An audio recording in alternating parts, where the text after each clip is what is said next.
Kawan-kawan, ini prediksi ya. Prediksinya begini, jika Iran menang, dan kebetulan Iran sudah menang saat ini, Prabowo akan lengser. Begitu Prabowo lengser, di situ dolar akan turun. Jika Prabowo tidak lengser, dolar akan terus-menerus naik. Peristiwa 98 akan terjadi.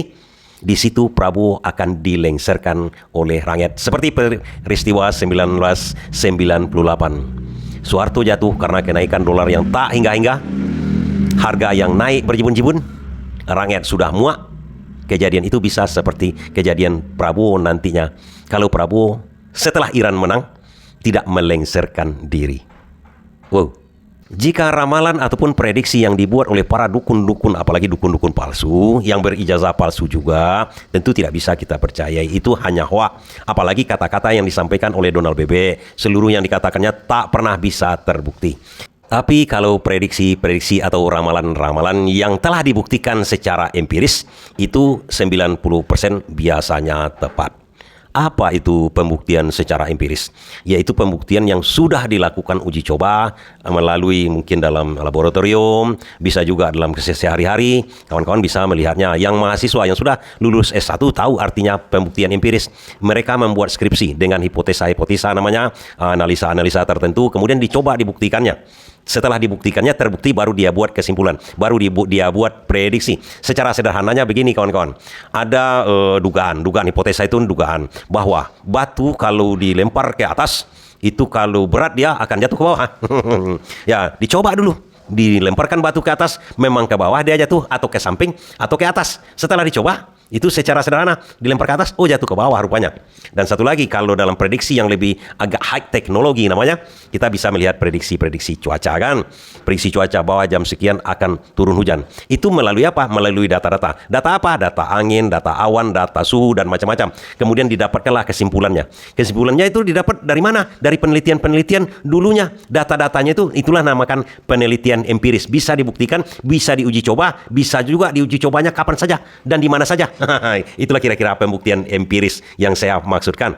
Makanya dalam prediksi-prediksi dan ramalan-ramalan itu ada kata-kata jikanya kan. Jika misalnya anginnya bertiup ke arah selatan, itu tidak akan hujan. Awannya kebetulan awan putih. Nah, kalau awan putih bercampur dengan angin yang ke selatan, itu tidak akan turun hujan dalam waktu misalnya 5 jam. Kenapa bisa diketahui oleh para ilmuwan tersebut? Karena sudah diuji cobanya dulu. Dan jika ini terjadi seperti ini tak akan hujan. Begitu dilakukan berkali-kali. Berkali-kali dilakukan, prediksinya sama. Jika 1 tambah 1 adalah 2. Jika 1 tambah 3 adalah 4. Nah, kira-kira seperti itu. Jadi itu bisa dikondisikan, diramalkan dengan tepat. Kapan itu terjadi melalui penelitian empiris ini. Nah, masuk ke topik kita ini. Kalau masih ada yang menyangkal bahwa Iran ini belum menang secara keseluruhannya, mereka benar kawan-kawan. Tapi kalau dari segi ekonomi, Iran sudah menang total dalam segi ekonomi. Apa buktinya? Selat Hormuz. Bagaimana kapal-kapal yang di sana dikenakan biaya oleh Iran. Artinya, Iran mendapatkan keuntungan ekonomi di situ. Dan satu lagi, Iran akan mengenakan biaya kepada kabel laut yang melewati Selat Hormuz. Kalau tidak dibayar oleh yang punya kabel laut tersebut, Iran berjanji mengancam akan mencincang itu kabel laut.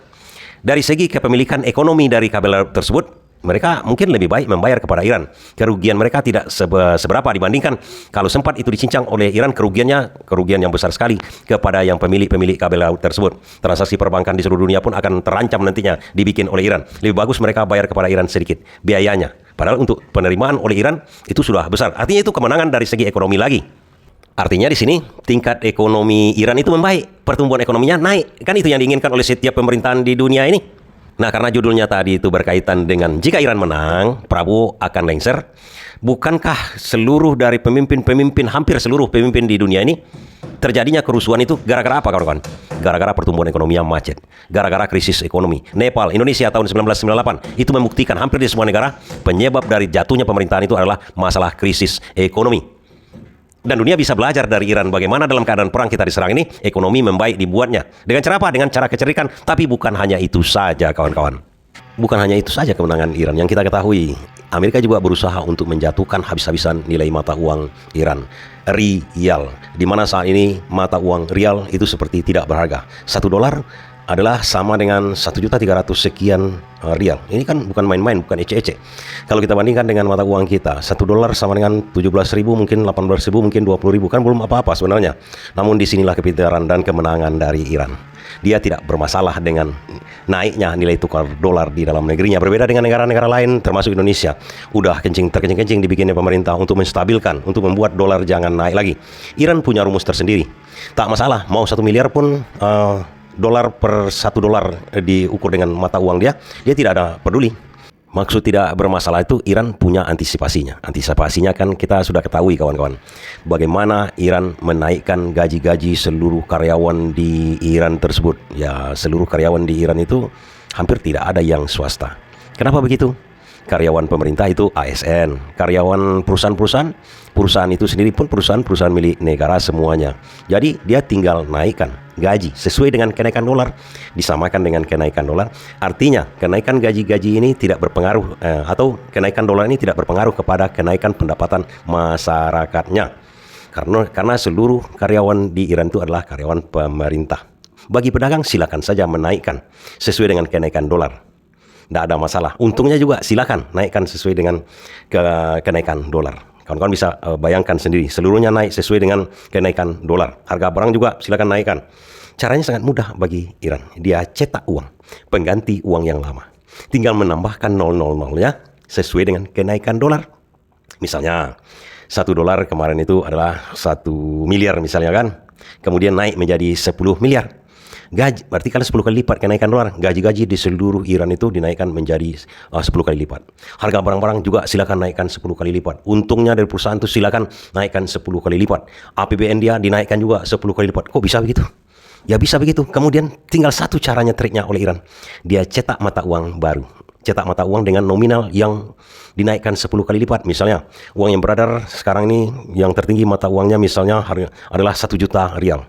Dia terbitkan mata uang yang baru berharga 10 juta rial, 10 kali lipat sesuai dengan kenaikan dolar. Mata uang yang lama silakan ditukarkan dengan mata uang yang baru. Hanya cetak uang baru namanya. Cetak nominal yang baru, pengganti nominal yang lama. Sangat sederhana, seperti menghilangkan 0 atau menambahkan 00 aja di angka mata uangnya. Artinya pencetakan mata uang baru ini adalah untuk menambah nominal saja. Mata uang yang lama, kertas yang lama 1 juta rial misalnya, langsung diganti oleh penduduk rakyatnya dengan 10 juta rial. Hanya pengganti. Oke, di situ. Jadi uang yang 1 juta rial ini tidak laku lagi. Cuma bisa laku ditukarkan ke bank-bank pemerintah atau ke Bank Indonesia seperti kita nih di Indonesia ditukarkan ke Bank Indonesia. Pertanyaan kawan-kawan, apakah itu tidak akan menimbulkan inflasi? Bahwa ini nominalnya sudah demikian besarnya kan 10 kali lipat itu inflasinya. No. Disitulah kecerdikan dari Iran ini. Kita tahu inflasi itu apa sebenarnya?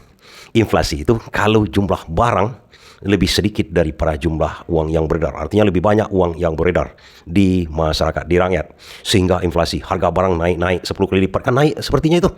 Tapi ingat kawan-kawan, yang dikatakan inflasi dan kenyataan termasuk definisi tersebut jumlah uang yang beredar. Oke, jumlah kertasnya. Hanya jumlah kertasnya. Seluruh uang-uang yang kemarin itu berlaku di Iran itu hanya diganti. Uang yang lama ditarik, uang yang baru masuk. Jadi uang sama sekali tidak bertambah peredarannya.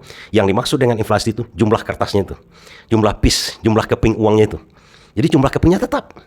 Walaupun nampaknya nominalnya naik semua kan, jumlah kepingnya tetap. Sehingga situ tidak ada terjadi inflasi sama sekali. Jadi gagal total lah serangan dolar yang dibuat oleh Amerika. Itu secara singkatnya. Ini berdasarkan apa? Berdasarkan kecerdikan Iran. Pertanyaannya, kenapa itu bisa dilakukan oleh Iran dengan menaikkan gaji seluruh karyawan, kemudian merubah menilai nominal mata uangnya sehingga dolar tidak terpengaruh? Itu karena seluruh perusahaan-perusahaan di Iran itu yang mengelola sumber daya alam itu dipunyai oleh negara. Sumber daya alamnya seperti minyak, besi, dan lain-lain. Pokoknya seluruh yang sumbernya daya alam, sumber pertambangan dan lain-lain perminyakan itu kepunyaan negara. Dan sekarang mulai ada pemahaman dari Gen Z seluruh dunia. Bukan hanya di Indonesia. Gen Z ini kan pintar-pintar di seluruh dunia. Bahwa kalau sebuah negara di mana sumber daya alamnya memang dikuasai oleh negara dan dipergunakan semaksimal mungkin untuk rakyatnya. niscaya negara itu akan kuat dari segi ekonomi dan keuangan. Dimana kalau di Iran itu seluruh sumber daya alam itu dimanfaatkan oleh negara, ditambang oleh negara, kemudian dipakai uangnya untuk mensejahterakan, untuk masuk ke kas negara. Tidak diprivatisasi, tidak disuruh dikelola oleh swasta. Itu kuncinya. Itulah rupanya kekuatan ekonomi seperti Iran. Ini akan banyak dicontoh oleh negara-negara lain. Termasuk kesadaran itu timbul di Gen Z-nya di Indonesia. Apa kesadaran yang timbul di Gen Z-nya Indonesia? Bukankah undang-undang kita pasal 33 itu menyatakan seluruh sumber daya alam di Indonesia ini, bumi, air, dan seluruh yang ada di dalamnya itu dikelola oleh negara, cocok dengan Iran. Dimanfaatkan semaksimal mungkin untuk rakyat, cocok dengan Iran. Tapi kenapa negara kita ini rentan sekali dengan kenaikan dolarnya? Nggak seberapa kalau dibandingkan dengan Iran misalnya. Kalau Iran mau 1 miliar pun $1, tidak ada masalah. Ini dari 15.000 menjadi 17.000, menjadi 18.000, bahkan mungkin 20.000 nanti. Harga di luar itu sudah naik-naik. Oh, sama juga dengan Iran. Naik-naik juga. Cuma gaji dari pegawai, gaji dari swasta kan tidak naik. APBN juga tidak naik. Ini ujung-ujungnya, ini kan bermasalah ini sebenarnya. Ini membuat rakyatnya ini bangkrut namanya seperti ini.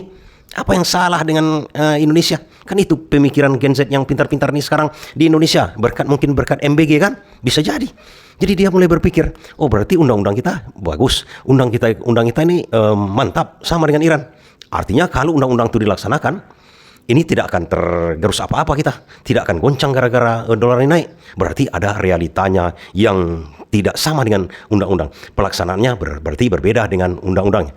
Karena Gen Z juga berpikir sumber daya alam kita, negara kita ini kaya juga. Bahkan tidak kalah kayanya dengan Iran. Mungkin kita lebih kaya dari Iran karena kita punya banyak sumber daya alam. Nikel, kemudian batu bara. Di Iran tidak ada mungkin batu bara, ada besi, macam-macam di sini. Kita punya minyak juga. Katanya daerah kita ini daerah kaya.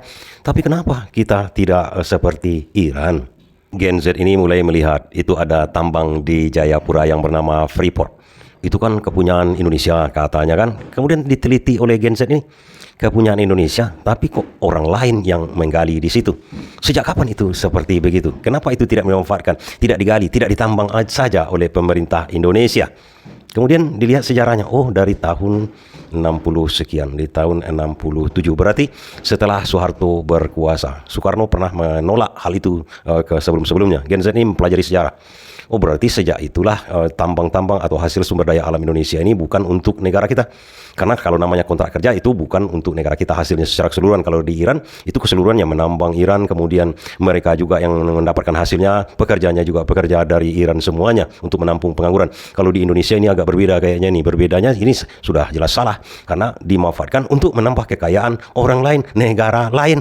Ini mulai Gen Z ini berpikir sekarang kan. Kemudian karena Iran yang menjadi inspirasi dari Gen Z seluruh dunia ini, di mana Iran itu kaya dengan minyaknya seluruh dimanfaatkan untuk negaranya, Gen Z Indonesia juga mulai melihat, katanya minyak kita ini banyak, kemana aja hasilnya selama ini. Rupanya ditelusuri dari zaman Soeharto berkuasa dulu, rupanya minyak kita ini sudah ditambang oleh asing. Artinya hasilnya banyak untuk asing lah, bukan untuk kita lah itu kan. Nah, dari sumber daya alam, Gen Z melihat bahwa ini banyak dikuasakan ke pihak asing. Kenapa harus ke pihak asing? Oh, alasannya teknologi. Sebenarnya tidak perlu teknologi yang bagus-bagus sekali lah kan. Menambang minyak di Sumatera Selatan dan Jambi itu bisa ke orang yang biasa, bor biasa dapat dia minyak. Sebenarnya itu mungkin hanya alasan saja bagi petinggi-petinggi negara dulu untuk cari cuan. Itu berpikirnya Gen Z ini. Kemudian dilihat lagi, banyak ini pengusaha-pengusaha swasta itu mempunyai lahan yang super-super besar, termasuk Presiden kita Prabowo kan mempunyai 200 hektar lahan ditanami sawit, atau sampai sekarang ini di Papua itu ada 2,5 juta hektar lahan. Katanya itu proyek pemerintah, tapi kok yang punya kan swasta. Dari pesta babi yang baru ditonton oleh Gen Z sekarang itu memperlihatkan dengan gamblang siapa itu yang punya dari food estate yang berlaku di Merauke sekarang itu 2,5 juta lahan itu diberikan kepada swasta. Ini tidak boleh. Lahan ini isi dari pasal 33, bumi, air, dan kekayaan alam yang terkandung di dalamnya dikuasai oleh negara. Ini bukan dikuasai oleh negara, berarti ini diberikan kepada individu. Perusahaan itu kan individu yang punya. Lagi-lagi berpikir Gen Z. Jadi siapa yang dapat untung besar nanti? Berarti pihak individu. Individunya bisa di dalam negeri, bisa di luar negeri. Dan banyak lagi pengusaha batubara itu individu-individu semua. Loh, ini pasal 33 dikangkangi kayaknya nih. Agak gawat ini sebenarnya. Dan Gen Z sekarang ini sebenarnya tidak mau menyalahkan Prabowo. Itu sudah berlaku sejak dulu. Berganti rezim. Mulai dari Soekarno, Soeharto, kemudian Gus Dur, Habibie, Megawati, SBY, Jokowi. Sampai sekarang kok aman-aman aja mengangkangi, melintir undang-undang tersebut. Tidak boleh sebenarnya swasta yang punya seperti itu, mempunyai hak guna usaha lah, HGU lah, itu hak-hak itu sebenarnya hak negara, tidak boleh dikuasakan kepada individu-individu. Ini Gen Z berpikir, kenapa tidak boleh dikuasakan kepada individu? Karena ini akan menghilangkan pendapatan negara, akan menghilangkan lapangan kerja untuk mengatasi pengangguran. Gen Z ini mulai berpikir. Kenapa Gen Z mulai berpikir sekarang? Padahal itu sudah lama terjadi. Karena selama ini Gen Z atau generasi-generasi sebelumnya tidak menyadari hal itu, tidak menyadari karena tidak ada inspirasinya. Kita tadi kan mengatakan ke Iran menang, Prabowo akan jatuh. Ya, karena inspirasinya dari Iran, Gen Z sekarang ini melihat, kita kasihlah kesempatan kepada Prabowo untuk memperbaiki hal itu. Namun apa yang terjadi di zaman Prabowo ini? Malahan nyata-nyata sekarang ini Indonesia diberikan kepada asing. Contoh misalnya BOP, contoh perjanjian tarif. Itu Gen Z mengerti itu. Perjanjian tarif itu menyatakan diri kita ini menjadi hamba sahayanya Amerika. Dan kemudian membebaskan udara kita ini menjadi tempat jalur penerbangan Amerika. Itu artinya Gen Z sekarang berpikir, ini negara kita ini negara bagian Amerika atau negara kesatuan Indonesia. Mulai berpikir dia. Dan mereka memberi kesempatan. Karena Gen Z ini orang-orang yang hebat-hebat berpikir. Karena MBG tadi berhebat berpikir, dia berpikir, kasih kesempatan lah. Karena Pak Prabowo sudah diberikan kesempatan oleh rakyat untuk memperbaiki hal ini. Tapi jangan ditambah-tambah lagi. Jangan lagi mengulangi seperti bencana Sumatera, tidak usah bencana nasional, padahal keinginan rakyat bencana nasional. Kemudian jangan lagi masuk BOP sebenarnya. Jangan masuk BOP. Oke lah, masih ditahan-tahan oleh Gen Z ini. Masih aman-aman. Namun yang tidak akan bisa aman oleh Gen Z ini, artinya Gen Z ini tidak akan bisa mentolerir dan menjadi muak. Apa yang akan terjadi nanti kalau dolar ini terus-terus naik? Akibat dari sumber daya alam kita ini dikuasakan kepada asing, diberikan kepada asing seperti nikel, timah, batu bara, dan lain-lain diberikan kepada oknum-oknum, individu-individu di mana melanggar undang-undang pasal 33, Gen Z tidak akan mentolerir hal ini lagi. Inilah penyebabnya semua. Terinspirasi dari Iran, ini yang terjadi sekarang, diberikan kesempatan kepada Prabowo. Kalau Prabowo tidak mau merubah itu semua, menjadikan sumber daya alam itu milik negara semua, termasuk yang dipunyai oleh Prabowo sekarang, hak guna usaha, HGH semua harus diserahkan kepada negara. Kalau tidak itu dilakukan oleh Prabowo, dan ini kalau itu tidak dilakukan oleh Prabowo misalnya, dolar mungkin menurun misalnya sampai sekarang, tidak ada masalah. Tapi kalau dolar sampai 25 ribu, ekonomi di bawah sudah menjerit, harga-harga sudah melambung, gaji-gaji tidak bisa dinaikkan lagi, APBN sudah tekor habis-habisan, karena APBN kita tidak bisa seperti Iran, karena sumber daya alam kita ini dikuasai oleh asing, dikuasai oleh swasta, tidak dikuasai oleh pemerintah. Apa yang terjadi? Gen Z akan muak. Gen Z lah yang akan menurunkan Prabowo. Terima kasih.